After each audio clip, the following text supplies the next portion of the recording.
Olá, meu nome é Marco Aurélio Cabral Pinto, eu sou professor do Departamento de Engenharia de Produção da UF e esse vídeo é parte do nosso esforço de produção de conteúdo audiovisual durante o tempo da pandemia para um curso que é de economia para não economistas. Então, até agora nós discutimos o modelo do equilíbrio geral, um paradigma, na verdade, porque ele inspira toda a agenda de, das ciências econômicas que nós chamamos aqui de tradicionais, né, de mainstream, e que se propaga aí desde a sua fundação no terceiro quartel do século XVIII e se mantém íntegra enquanto doutrina dominante desde então, a despeito das críticas muito bem formuladas por Karl Marx, entre outros. Keynes é o personagem de hoje e nós vamos passar agora um bom período estudando o trabalho do Keynes. Conforme eu falei para vocês, existem dois Keynes, mais de dois, na verdade. Eu respeito dois na medida em que produzem narrativas que são críticas ao neoliberalismo. O terceiro dos novo-keynesianos, ele pode ser considerado como parte integrante do paradigma do equilíbrio geral, eu nem vou me dedicar a esses, mas sim aos neo-keynesianos, inspirados aí num artigozinho que o Hicks escreveu chamado Mr. Keynes and the Classics. Eu digo artigozinho porque ele foi produzido a tempo e a hora de dar uma resposta para o Keynes, e ao mesmo tempo em que, enquanto um é um livro, o outro é apenas um artigo. De uma forma ou de outra, o bem-sucedido esforço do Hicks de reduzir Keynes a um caso particular de uma situação mais geral prevista nos modelos do equilíbrio geral foi bem sucedido e afirmou o keynesianismo durante toda a segunda metade do século XX como, como algo que podia ser derivado, toda a discussão e o debate podia ser derivado daqueles modelos ISLM que estão contidos aí nos muitos manuais de economia até hoje, em todas as escolas do mundo. Então, a esses nós vamos dedicar pouco tempo aqui na nossa discussão e nós passaremos direto para o Keynes que nós chamamos de Keynes mais puro, que são os pós-keynesianos. É um Keynes redescoberto nos seus originais, né, nos seus collected writings, em que ele se manifesta como sendo um pensador de elevada estatura e capaz de propor um sistema de pensamento crítico e alternativo, eu diria, inspiradoramente alternativo, aos esquemas tradicionais. No dia de hoje, ainda, eu só vou me limitar a conversar sobre um dos aspectos teóricos do Keynes. Se a gente pudesse esquematizar o pensamento do Keynes, algo que não é muito simples, porque se opera sobre a complexidade. Ele opera sobre configurações, etc. Dominar, vamos dizer, o ferramental pós-keynesiano não é para iniciantes e tampouco é feito solitariamente. Em geral, a gente faz isso com um orientador, né? O meu falecido professor José Cardi Carvalho me levou pelas mãos até onde eu pude. E a ele agradeço sempre. Então, estou aqui como seguidor, né? Com a tarefa de decifrar junto com vocês aí esse rico pensamento. E a gente vai começar, se a gente pudesse dividir esse pensamento de forma muito estilizada, eu faria isso em 3 módulos, sendo o primeiro de discussão hoje, rápida, como pílula, em que nós vamos chamar de princípio da demanda efetiva. Princípio da demanda efetiva. Em outras discussões, eu vou voltar aqui, nós vamos falar sobre a teoria monetária de juros do Keynes. E, finalmente, eu vou tratar aqui sobre a teoria de expectativas, que, na minha opinião, é uma das maiores contribuições para as ciências sociais jamais feita. Então, tratando do princípio da demanda efetiva, o Keynes ele era muito preocupado com a realidade. o processo de construção social da realidade era compreendido por ele na sua complexidade, tudo indica, e a partir disso ele estava interessado em deduzir os princípios da economia a partir do que ele estava vendo. Então o que o Keynes via era uma economia na qual quem detinha a liquidez, quem detinha o poder monetário, seja o acesso ao crédito, seja a própria moeda, a liquidez, esse ator econômico ele dispunha do comando sobre as transações econômicas. Então não é exatamente como uma filosofia mercadológica onde essa entidade material ela se manifesta com duas forças que são igualadas, neutralizadas. Não é assim. Na economia keynesiana, o detentor da decisão de gasto ele ocupa uma posição muito importante dentro da economia. E como tal, esse detentor de gastos, a gente vai tentar entender como que ele toma essa decisão. E por que isso? Porque o que é gasto de um é renda para o outro. Então, enquanto que uma parte gasta, a outra parte recebe. E essa que recebe renda. E a renda, ela lhe permite novos gastos. Num circuito. Então eu tenho zero, alguém do meu lado resolve gastar comigo, eu recebo uma renda e eu agora estou apto a gastar com outros. É esse circuito que se forma entre os gastos e a renda que se situa o fenômeno microeconômico que o Keynes define como sendo demanda efetiva. Demanda efetiva para o Keynes é a atividade econômica no seu sentido mais micro. Ela é o ato de quem gasta e o ato de quem recebe.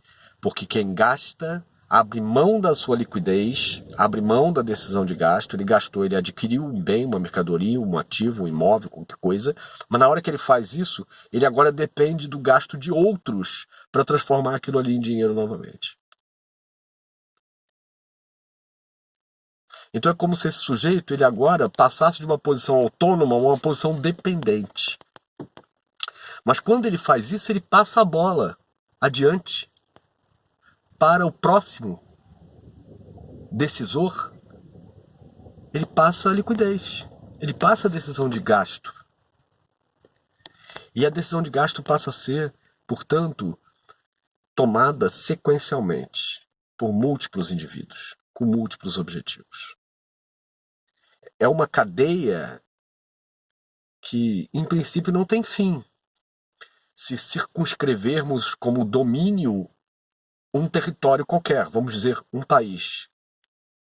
Então, o Brasil, se a gente tomasse o Brasil como isolado, a economia brasileira como isolada do resto do mundo, não trocamos para fora qualquer coisa, fabricamos tudo, temos tudo aqui, precisamos. Nessas circunstâncias, R$1 que fosse colocado em circulação aqui, fosse pago por um aposentado ou algo assim, ele circularia na economia indefinidamente. O que vai interromper esse processo? O que vai interromper esse processo é a chamada poupança. Então a poupança, ela subtrai demanda efetiva, ao contrário do que o equilíbrio geral enxerga como sendo um conceito comparável, não é a mesma coisa, né? Para o Keynes, a poupança é sempre o resíduo do gasto. Então, nesse sentido, a demanda efetiva, ela é a atividade econômica por essência. Ela está no princípio da formação da renda. Ela está na essência do fenômeno da atividade econômica. Ele não é estático, ele já é dinâmico. Ele já é definido a partir deste circuito, dessa circulação de liquidez e de formação de gasto e renda. Durante esse processo, naturalmente, que o emprego é preservado. Ele é preservado porque, em tese, se todo mundo gastar tudo que ganha, a economia chega em configurações estáveis de emprego. A questão não é essa, a questão é quando o gasto não ocorre. Quando o gasto é freado, quando o gasto ele é estancado, quando o gasto se transforma em poupança, nós temos uma diminuição da atividade econômica.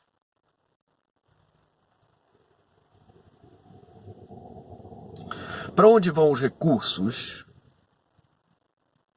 que até há pouco estavam alimentando a circulação econômica da vida material e zelando pelos empregos e pelos fluxos materiais e de serviços? No momento da poupança, ele se desloca desse mundo para uma esfera financeira,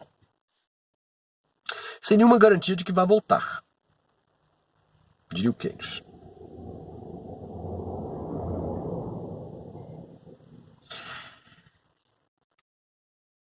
A situação 2 é a situação em que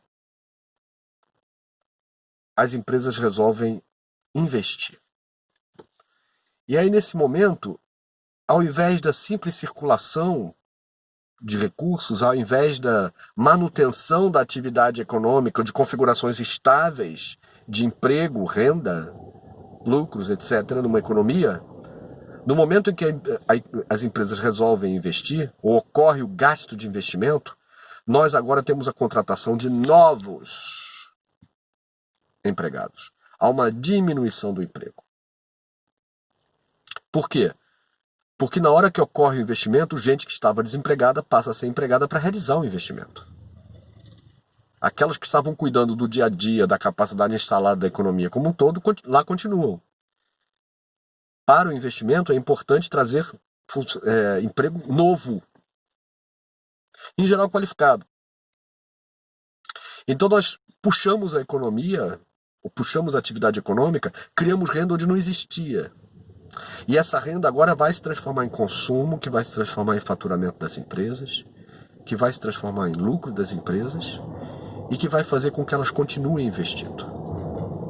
E na medida em que elas continuam investindo, o emprego também aumenta.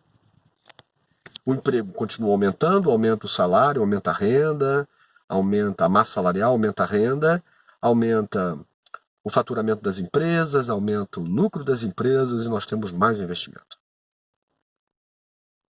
Então o princípio da demanda efetiva, quando se volta para a macroeconomia, a gente vê os efeitos poderosos que existem na dinâmica de crescimento econômico. O crescimento e o emprego estão intimamente relacionados em Keynes. O desemprego involuntário deve ser combatido com gastos de investimento. E na medida em que ocorrem os gastos de investimento, aquilo alimenta a circulação econômica, aumentando também o nível de atividade. Voltei. Aumentando também os níveis de atividade. Então o que a gente passa a ter é uma situação quase que como se fosse a economia fosse uma aeronave, em que a gente coloca motor, que é o gasto de investimento, e ela ganha altitude. E na medida em que ela vai ganhando altitude, ela continua ganhando mais altitude, mais altitude, mais altitude. Essa é a ascensão do ciclo. E o que aconteceria no momento de baixa do ciclo? No momento de baixa do ciclo, as empresas não estão investindo. E no momento em que elas param de investir, eventualmente, se houver um pessimismo e as pessoas resolvem poupar, os consumidores resolvem poupar, aumentar o nível de poupança, então as empresas vão faturar menos, e faturando menos elas eventualmente têm prejuízo, tendo prejuízo elas mandam embora, e quando mandam embora, diminui o consumo no ciclo seguinte, vai diminuir o faturamento, vai diminuir também o lucro, ou aumentar o prejuízo, mais gente vai embora. E aí nós vamos construindo uma situação antagonista. Só que dessa vez, ao invés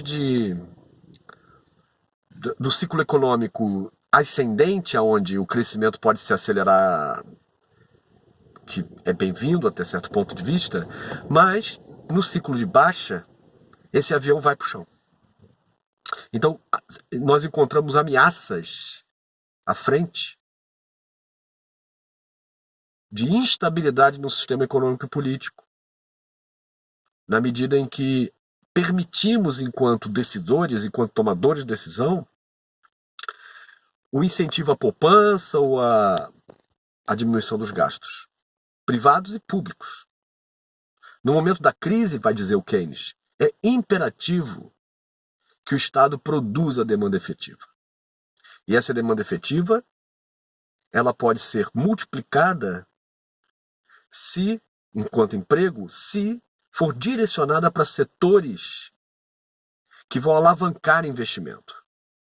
Então a gente, por exemplo, a indústria automotiva, classicamente, toda vez que as montadoras investem no Brasil, todo o conjunto de fabricantes de autopeça, das cadeias de produção, investem junto também. Eles também têm que crescer para atender a demanda crescente das empresas, das integradoras. Então há uma onda de investimentos. Então esses investimentos eles se multiplicam em termos de emprego. O que é R$1 na montadora se multiplica por outras empresas.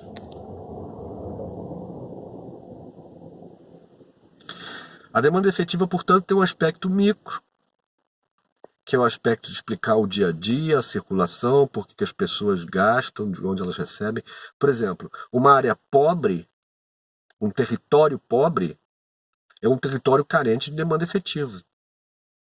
Ou seja, as pessoas gastam fora dali as suas rendas. Não gastam ali. Gastam em outros lugares. E aquilo ali passa a ser um tecido gangrenado, asfixiado de atividade econômica, na medida em que os circuitos de gasto-renda estão sendo direcionados para outros territórios. E esses outros territórios, por sua vez, acumulam atividade econômica importada, entre aspas, de outros lugares. Porque para lá se dirige o gasto. Não estou falando só de turismo nos lugares, não. Eu estou falando de gastos de investimento. Países que experimentam processos de industrialização, como a China, por exemplo, tendem a atrair novos investimentos. Pelo simples fato de que há um entendimento de que o faturamento das empresas vai aumentar ao longo do tempo pela aceleração do investimento público-privado. Então é como se investimento chamasse investimento. Porque os empresários compreendem a teoria keynesiana no sangue, no coração.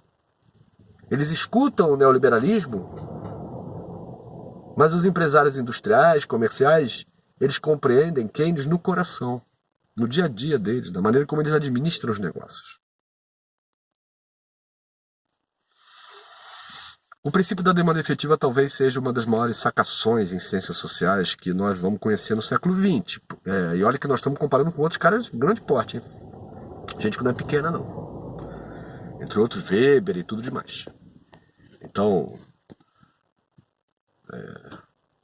o Keynes ele aqui elucida para a gente um fenômeno que guarda uma coerência, uma consistência ao longo dos processos de agregação e que ajuda a gente a entender a microeconomia do emprego, a microeconomia da prosperidade e nos ajuda também, e portanto nos ajuda a entender também a microeconomia do subdesenvolvimento. E a entender por que para a existência do subdesenvolvimento é necessário o desenvolvimento. Ou seja, todo desenvolvimento produz subdesenvolvimento. É outra face da mesma moeda. Os países centrais ricos só são ricos e centrais porque existe uma outra fase que é o subdesenvolvimento. E por que isso? Porque de lá se extrai demanda efetiva. Suor, emprego, renda, né? A maneira mais efetiva de fazer isso hoje é através da esfera financeira. Ninguém nos escraviza diretamente. Nós brasileiros assistimos à corrosão dos nossos esforços de aumentar a atividade econômica e crescer. Nós assistimos isso através de uma drenagem de transações correntes negativas, onde dólares saem em fluxo do país, e também através de retiradas de empréstimos e aplicações financeiras de bancos e indivíduos localizados em toda parte. Então nós somos uma espécie de um paraíso não fiscal, na medida em que a gente tem uma Receita Federal, então há uma fiscalização, mas nós somos um paraíso aberto, livre, com um xerife do mercado de capitais muito frouxo, um banco central totalmente dominado pelos bancos portanto, estamos à feição da acumulação na esfera financeira e da sua drenagem, contínua drenagem. Então o Keynes mostrava isso também, naturalmente, no que tinha acontecido com a Inglaterra em relação à Alemanha, como que a Inglaterra tinha drenado recursos da Alemanha a partir do final da Primeira Guerra Mundial, e que não era possível para os alemães produzirem riqueza e prosperidade com aquela sangria de demanda efetiva, de empregos, de renda, de circuitos, de animação, de casas comerciais abertas, de vida noturna, de restaurantes, de praias, de orla, de vida econômica. Consumo. Universidades até à noite, laboratórios pesquisando, gastos das empresas. Então a falta de ciência e tecnologia no país significa falta de demanda efetiva, a falta de um sistema universalizado de saúde, de educação, com níveis elevados, é falta de demanda efetiva e por aí vai. Como é que a gente resolve isso tudo? A gente resolve tudo com investimento. Então a gente resolve tudo com gasto. A questão é como gastar. A questão é em que momento gastarmos. A questão é não podemos ou não gastar. Sempre podemos gastar. O Brasil e país nenhum quebra na sua própria moeda.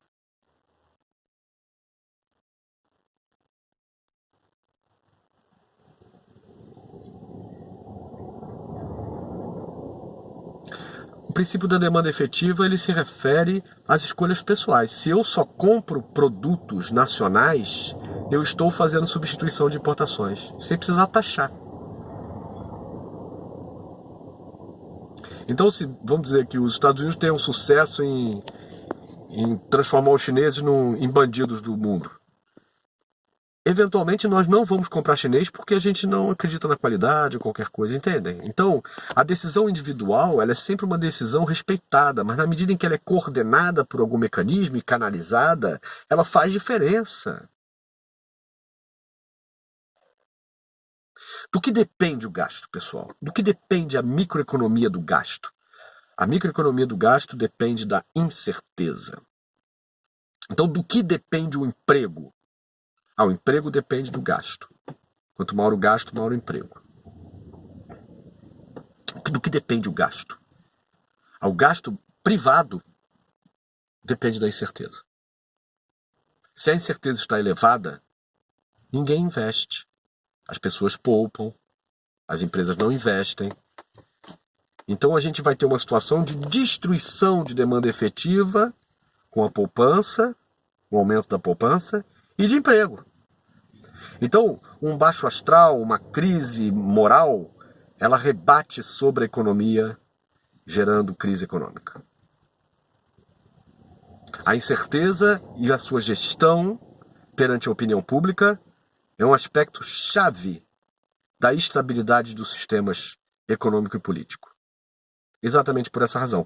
Para você dosar, informar, gerir pânicos e outras formas de manifestação do medo humano. Então, o medo humano, ele leva a gente a se imobilizar diante da decisão de gastos. E como o medo, ele imobiliza os gastos, ele produz poupança, ele é benéfico para a esfera financeira, em certo sentido, e porém ruim para o emprego e para o desenvolvimento econômico. É ruim. Então a gente aqui na nossa discussão hoje, eu espero que vocês tenham compreendido, eu procurei argumentar um pouco do que é o princípio da demanda efetiva no micro e na macroeconomia, e procurei também mostrar para vocês o que é a demanda efetiva na sua relação com a liquidez e com a incerteza. Voltamos aqui para a gente aprofundar um pouco mais essa discussão, trazendo então a teoria de juros do Keynes. Até a próxima.